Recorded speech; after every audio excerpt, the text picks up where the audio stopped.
Ndëshkimet jo fizike. Shumica e prindërve i preferojnë ndëshkimet jo fizike ndaj fëmijëve të tyre kur të paraqitet nevoja për një gjë të tillë. Për shembull, nëse fëmia sillet keq, ai do të mbyllet në një dhomë të errët apo sanduk të madh. Ndonjëherë prindërit bërtasin dhe i përdorin sharjet gjatë zemërimit kur fëmia bën ndonjë gabim. Ndikimi i ndëshkimit të tillë mund të mos jetë as pak më i vogël se sa ndëshkimi fizik për të cilin u cek në kapitullin e mëparshëm. Aliu, urdhëruesi besimtarëve, ka thënë: ekzistojnë shumë lloje të ndëshkimeve që kanë ndikim më të madh se sa goditjet fizike. Është e mundur që këto ndëshkime të jenë më të ashpra në mendjet e fëmijëve se sa ndëshkimet fizike.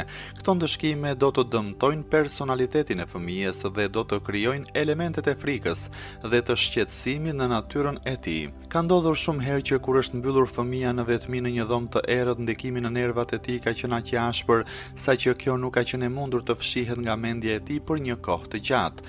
Ndonjëherë ndonjërit prej viktimave të tilla të nervozizmit u bie të fikët prej ndëshkimit të tillë. Prandaj prindërit duhet i përmbahen dhënies së ndëshkimeve të tilla ndaj fëmijëve.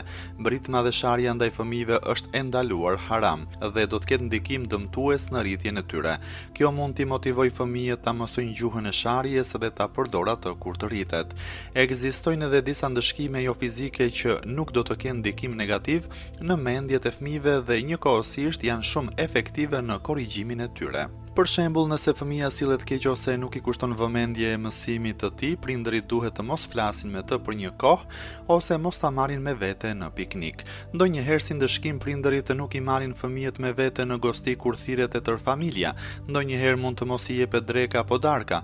Në kohëra të tjera mund t'i jepet ndonjë detyrë vështirë. Këto ndëshkime të përdorura në mënyra të matura mund të jenë shumë efektive në kontrollimin dhe korrigjimin e fëmijëve. Ato nuk do të shoqërohen me efekte të dëmshme në mendje dhe nervat e fëmijëve, por ndëshkimet janë ndëshkime. Ekziston një emet e ndëshkimit që nuk është aq efektive në korrigjimin e tëmetave të brendshme të natyrës së fëmijës. Prej frikës nga ndëshkimi fëmia mund të sillet për një kohë në mënyrë të duhur dhe urtë, ose me maturim mund të mos e përsërisë gabimin e njëjtë haptazi, por kur të gjejë ndonjë mundësi të përshtatshme, ai mund ta bëjë prapa atë sjellje për të cilën është qortuar më herët. Prandaj ndëshkimet nuk e ndërpresin shkakun e veprimit të keq të fëmijës. Është e mundur që ndonjëherë fëmia të kërkojë streh mbrapa gënjeshtrës dhe vjedhjes. Këtu do të përmendim disa pika interesante që u sugjerohen prindërve dhe edukuesve të fëmijëve me qëllim që ndëshkimet jo fizike të jenë më efektive dhe më të matura. 1. Ndëshkimet duhet të jenë të menduara mirë dhe në përpjesëtim me veprimin e keq të fëmijës. Sigurohuni që ndëshkimi nuk është më i madh se sa veprimi i keq i fëmijës. Nëse fëmia mendon se ndëshkimi ishte i padrejtë, ai mund të reagojë në mbrojtjen e tij dhe të fillojë të kundërvihet e të bëhet kokfort. 2. Ndëshkimi nuk duhet jetë i tillë që fëmia të fillojë të mendojë se prindërit e tij janë armiqtë e tij dhe se nuk e duan atë. 3. Nëse fëmia ka bërë ndonjë gabim të paqëllimt, ai nuk duhet të ndëshkohet. Nëse përkundër kësaj fëmia ndëshkohet, mund të ketë ndikim negativ në ndjenjat dhe mendjen e tij. 4.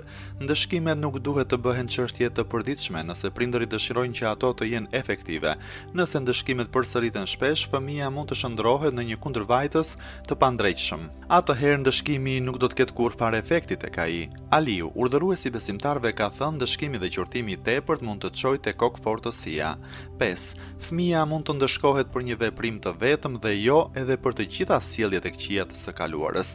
Përndryshe fëmijës mund t'i ngatrohet se për çka është ndëshkuar. Ai nuk do të përsërisë një veprim vetëm nëse e di se është ndëshkuar për të. Më mirë është që ndëshkimi të pasojë menjëherë pas kryerjes së aktit. 6. Sa më shumë që është e mundur, përpjekjet duhet të bëhen që ndëshkimi të jetë në përputhje me gabimin e bërë. Për shembull, nëse fëmia nuk i ka kryer detyrat e shtëpisë nga matematika, atij duhet urdhëruar t'i kryejë ato dhe jo ta shkruajë tër librin e matematikës prej fillimit deri në fund. Nëse fëmia e ka vërvitur çantën e tij shkollore në mënyrë të pakujdesshme, mbasi që është kthyer nga shkolla, duhet të kërkohet nga ai që menjëherë ta vendosë në vendin e duhur. Si ndëshkim për këtë sjellje të keqe, ai nuk duhet të kërcënohet se nuk do të merret në një gosti ku janë ftuar të gjithë. Nëse fëmia nuk ka qenë i urtë në gosti, ndëshkimi i tij mund të jetë mosmarrja në gostinë e ardhshme dhe jo ndalimi i parasë së tij të xhepit. Nëse fëmia e harxhon pa hesap paranë e tij të xhepit, atëherë si dënim mund të mos i jepet vlera e njëjtë e parasë që i është dhënë më herët. 7. Mbas ndëshkimit, prindëri nuk duhet ta përmendin gabimin e tij pa ndërprer. Një person u ankua te Imam Musa Xhaferi në lidhje me djalin e tij. Ai i tha: "Mos e rrih atë, vetëm kundërshtoj atë, por ky qëndrim nuk duhet të zgjas shumë." 8. Nëse dëshiron ta ndëshkosh fëmijën, mos e krahaso me fëmijët e tjerë. Mos ia numëro aty cilësitë e fëmijëve të tjerë. Nuk mund ta reformosh fëmijën përmes këtij qëndrimi. Kështu mund ta ngjallni ndjenjën e xhelozisë në mendjen e fëmijës. Një person në ditaret e tij shkruan: "Gjatë fëmijërisë sime babai im më bërtiste shumë, ai kishte zakon të më ofendonte përpara shokëve dhe të afërmëve.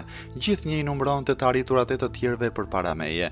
Gjithnjë kërkonte ndonjë rast për të më përulur. Më konsideronte një person të dobët, sa më shumë që më ofendonte, aq më kokfort bëhesha. E humba interesimin për shkollën, e zhvillova kompleksin e vlerës së ulët, fillova ta drejtoj punën, nuk isha i gatshëm të pranoja asnjë përgjegjësi.